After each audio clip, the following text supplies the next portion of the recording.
నమస్తే social post ప్రేక్షకులందరికీ కూడా నా పేరు అనిల్ కుమార్ బచ్చు. నేను సర్టిఫైడ్ ఫైనాన్షియల్ ప్లానర్ని. ఈ మధ్యలో మనం చూస్తున్నాము మార్కెట్స్ కంటిన్యూస్గా ఇండియన్ స్టాక్ మార్కెట్స్ నెగిటివ్లో ట్రెండ్ అవుతున్నాయి. లాస్ట్ 5 months నెగిటివ్గా క్లోజ్ అయ్యాయి. ఇదేంటంటే 30 years తర్వాత ఇన్ని నెలలు కంటిన్యూస్గా మంత్ ఎండ్ చూసుకుంటే నెగిటివ్ ఎండ్ డౌన్ అవ్వడం అనేది నియర్లీ 30 సంవత్సరాల తర్వాత జరుగుతున్న ఫినామినా అనమాట. ఎవరైతే లాంగ్ టర్మ్ ఇన్వెస్టర్స్ ఉన్నారో, అంటే 10 సంవత్సరాల నుంచి 15 సంవత్సరాల నుంచి 7-8 సంవత్సరాల నుంచి పెడుతున్న వాళ్ళకి ఆల్రెడీ ఇలాంటి డౌన్ సైకిల్ చూసేసి ఉంటారు.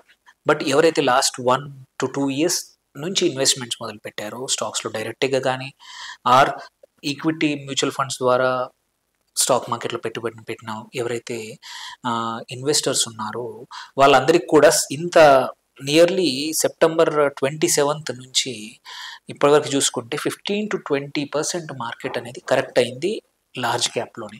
అలాంటిది స్మాల్ క్యాప్లో 24-25% కూడా కరెక్ట్ అయినాయి. కొన్ని స్టాక్స్ అయితే 50% కరెక్షన్కి వచ్చాయి. మ్యూచువల్ ఫండ్స్ అయితేనేమో కొన్ని 25% వరకు నెగిటివ్ వెళ్ళాయి. ఇలా ఎన్ని రోజులు చూడాలి నెగిటివ్ అనేది చాలామంది అడుగుతున్న ప్రశ్న అనమాట. సో నా ఇన్వెస్టర్స్ కూడా, సార్ రోజు పడిపోతూ ఉంది, ఇంకెప్పుడు మారుతుంది, ఎందుకు పడిపోతూ ఉంది, ఈ పరిస్థితి ఎన్ని రోజులు ఉండొచ్చు, ఎప్పటి నుంచి మార్పు రావచ్చు, మార్కెట్ మళ్ళీ లాభాల వైపు ఎప్పుడు మళ్ళొచ్చు, ఎప్పుడు ఇండెక్స్ మళ్ళీ పైకి వెళ్ళొచ్చు అనే క్వశ్చన్ చాలామంది అడుగుతున్న ప్రశ్న.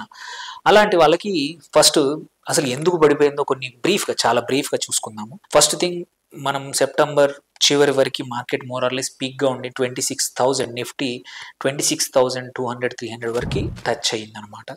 దాని తర్వాత మనం చూసుకుంటే అక్టోబర్ నుంచి దసరా దీపావళి నుంచి మార్కెట్ స్లోగా పడిపోవడం మొదలైంది.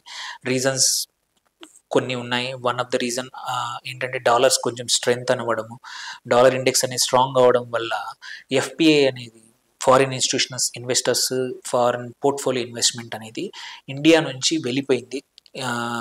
చాలామంది ఇన్వెస్టర్స్ ఈవెన్ ఈ మంత్ కూడా అంటిల్ ఫిబ్రవరి కూడా చాలా huge investments every month Indian stock మార్కెట్లో వాళ్ళు అమ్మేసి వెళుతూ ఉన్నారు.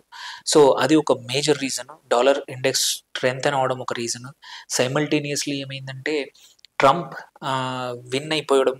విన్ అయ్యాక తను చాలా కొన్ని ఎకనామిక్ డిసిషన్స్ ఏవైతే టారిఫ్స్ ఉన్నాయో అనౌన్స్ చేయడము. సో ఆ టారిఫ్స్ వల్ల ఇండియాలో ఉన్న కొన్ని సెక్టర్స్కి ఇబ్బంది అవుతుండొచ్చు అనేది ఉండొచ్చు. ఇదొక రీజన్. అండ్ ఇంకొక రీజన్, మన లాస్ట్ క్వార్టర్ రిజల్ట్స్ చూసుకుంటే lot of companies flat or single digit గ్రోతే చూపించాయి క్వార్టర్లో, విచ్ ఈజ్ ఎ నెగిటివ్. కొంచెం ఏంటంటే సెంటిమెంట్గా ఉండింది.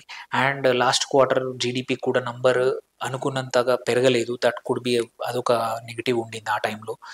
సో దాంతో పాటు వేరే one of the major thing happened ఏమైందంటే China and Hong Kong markets nearly ఒక 7-8 సంవత్సరాలు ఫ్లాట్గా ఉన్నాయి.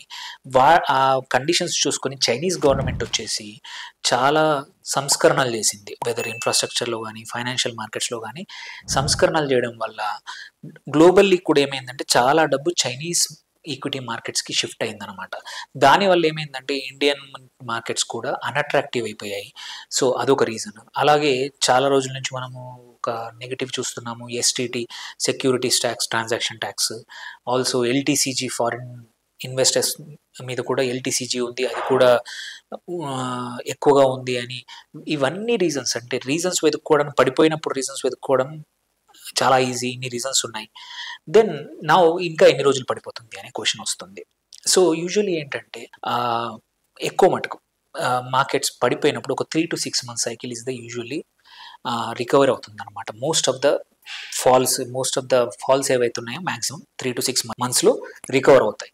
సో ఈసారి కూడా మనం ఎక్స్పెక్ట్ చేస్తుంది ఏంటంటే 3 to 6 monthsలో, అంటే ఆల్రెడీ 5 months అయిపోయింది. మనము ఆల్రెడీ చూసుకుంటే as on today 5th March చూసుకుంటే నేను ఆల్రెడీ మోరార్లెస్ ఫ్లాట్గా ఎండ్ అయింది. And small and mid caps చాలా రోజుల తర్వాత పాజిటివ్లో ఎండ్ అయ్యాయి. 1%, 1.5% పెరిగాయి. అండ్ టుడే ఆల్సో ఇవాళ 5th March కూడా మంచి మార్కెట్స్ 800 points సెన్సెక్స్ పెరిగింది, 1.25% నిఫ్టీ పెరిగింది. మిడ్ అండ్ స్మాల్ క్యాప్స్ కూడా above 1%, nearly close to 2.5% already పెరిగినాయి. సో ఇది టెంపరీయా పర్మనెంటా చెప్పలేము. బట్ కొన్ని మంచి న్యూస్ ఏంటంటే ఎస్పెషల్లీ లాస్ట్ ఒక 1 weekలో ఒకటి అనుకున్న దానికన్నా జీడిపి ఎక్కువగా పెరిగే అవకాశం ఉంది by end of the year అనేది డేటా వచ్చింది.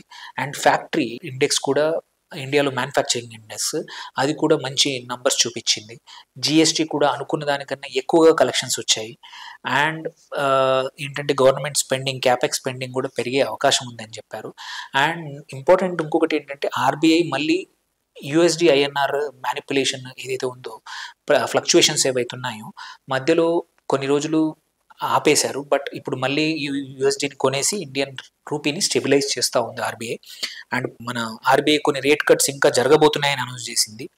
సో ఇవన్నీతో పాటు సో డొమెస్టిక్గా కూడా కొంచెం కన్జంప్షన్ డేటా మళ్ళీ మంచి పాజిటివ్ వచ్చింది. ఇలాంటి టైంలో సో ఈ 5-6 మంత్స్ తర్వాత మళ్ళీ మంచి టైం రావచ్చు అనే అవకాశాలు చాలా కనబడుతున్నాయి.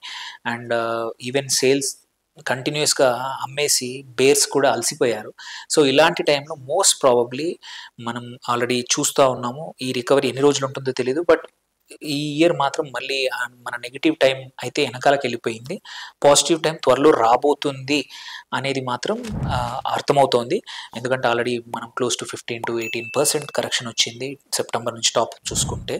ఇంతకన్నా ఇంకొక నంబర్ మనం చూసుకుంటే ఏంటంటే ఇప్పుడు లెస్ దాన్ 20 పీఈకి వెళ్ళిపోయింది. యావరేజ్ పీఈ తీసుకుంటే నిఫ్టీది ఒకప్పుడు మొన్న టాప్లో ఉన్నప్పుడు 25-27 విచ్ ఈజ్ అన్రియలిస్టిక్ అన్నారు. అక్కడ నుంచి 20 ఈజ్ మీనింగ్ఫుల్ అనుకున్నాము. కానీ 20 కన్నా తక్కువ కూడా 19.5 పీఈ దగ్గరికి వెళ్ళిపోయింది times PE. So which is అంటే ఏమంటారు, ఇప్పుడు now market is fairly valued. Hopefully ఈ కంటిన్యూస్ సెల్లింగ్ సైకిల్ ఆగిపోతుంది అండ్ ఫారిన్ ఇన్స్టిట్యూషన్ ఇన్వెస్టర్స్ మళ్ళీ రావచ్చు. And there is huge demand అందరి నుంచి.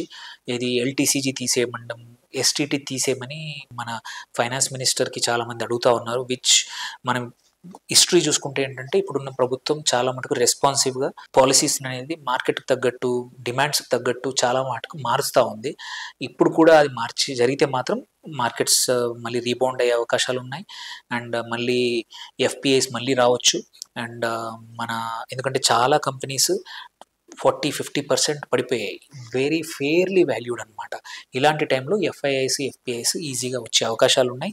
సో గుడ్ టైమ్స్ తొందరగా రాబోతున్నాయి. మార్కెట్స్ ఆల్రెడీ ఈ వీక్లో స్టార్ట్ అయ్యే పాజిటివ్. హోప్ఫుల్లీ ఇది కంటిన్యూ అవ్వచ్చు. మళ్ళీ ఇట్లాంటి టైం అంటే ఇంత discounted time in the market రాకపోవచ్చు ఈ టైంలో. So it is good time to buy.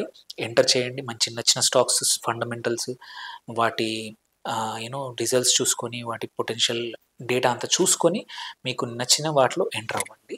Hopefully this negative time ఎక్కువ రోజులు ఉండకపోవచ్చు. Thank you for watching.